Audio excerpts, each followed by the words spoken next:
আপনি কি জানেন অ্যালার্জি এমন একটি সমস্যা যা আমাদের জীবনের ছোটখাটো আনন্দগুলোকেও ম্লান করে দিতে পারে। কফি খেতে গিয়ে হাঁচি কিংবা সকালে উঠেই নাক বন্ধ, আবার পোষা প্রাণীর পাশে থাকলেই অস্বস্তি।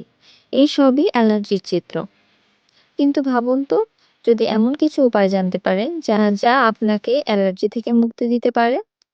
আজকের ভিডিওতে আমরা কথা বলবো অ্যালার্জির আসল কারণ, এর লক্ষণ এবং সহজ অথচ কার্যকর কিছু প্রতিকার নিয়ে। তো চলুন দেরি না করে শুরু করি। সেগমেন্ট নাম্বার 1, অ্যালার্জি কি? অ্যালার্জি হলো শরীরের প্রতিরক্ষা ব্যবস্থার একটি অতি সংবেদনশীল প্রতিক্রিয়া।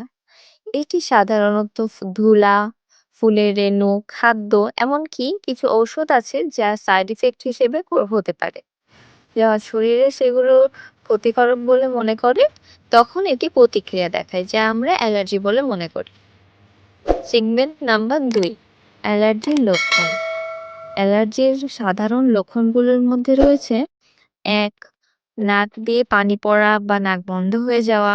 2, চোখে চুলকনি বা লাল হওয়া। 3, ত্বকে চুলকানি বা র্যাশ হওয়া। আর 4, শ্বাসকষ্ট বা হাঁপানি।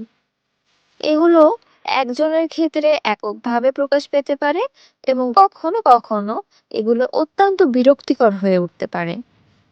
সেগমেন্ট নাম্বার 3, কেন অ্যালার্জি হয়? অ্যালার্জি মূলত জিনগত কারণ, পরিবেশ এবং জীবনধারার উপর নির্ভর করে। যেমন, যদি আপনার পরিবারে কারো অ্যালার্জি হয়ে থাকে তাহলে আপনারও হওয়ার সম্ভাবনা অনেকটা বেশি। এছাড়াও ধুলাবালি, পশুর লোম কিংবা নির্দিষ্ট খাবারে অ্যালার্জি সৃষ্টি হতে পারে। সেগমেন্ট নাম্বার 4, অ্যালার্জি প্রতিরোধী করণীয়। অ্যালার্জি প্রতিরোধে কয়েকটি সহজ পদক্ষেপ অনুসরণ করুন। যেমন, ধুলাবালি বা অ্যালার্জির কারণ এড়িয়ে চলুন, ঘরবাড়ি পরিষ্কার পরিচ্ছন্ন রাখুন।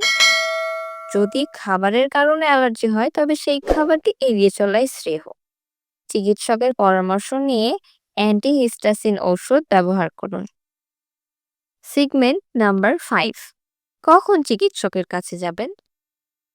যদি আপনার অ্যালার্জি দীর্ঘস্থায়ী হয় বা শ্বাসকষ্টের মতন গুরুতর লক্ষণ দেখা যায় তাহলে অবশ্যই চিকিৎসকের পরামর্শ নিন।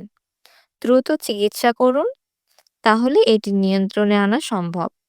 আপনার স্বাস্থ্যের ওপর কোনো দীর্ঘমেয়াদী প্রভাব পড়বে না এটি। অ্যালার্জি একটি সাধারণ সমস্যা হলেও সঠিক যত্ন ও প্রতিরোধমূলক পদক্ষেপ নিয়ে আপনি এটি নিয়ন্ত্রণ করতে পারেন।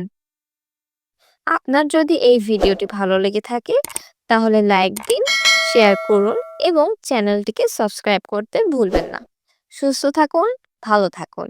দেখা হচ্ছে পরবর্তী ভিডিওতে। ধন্যবাদ।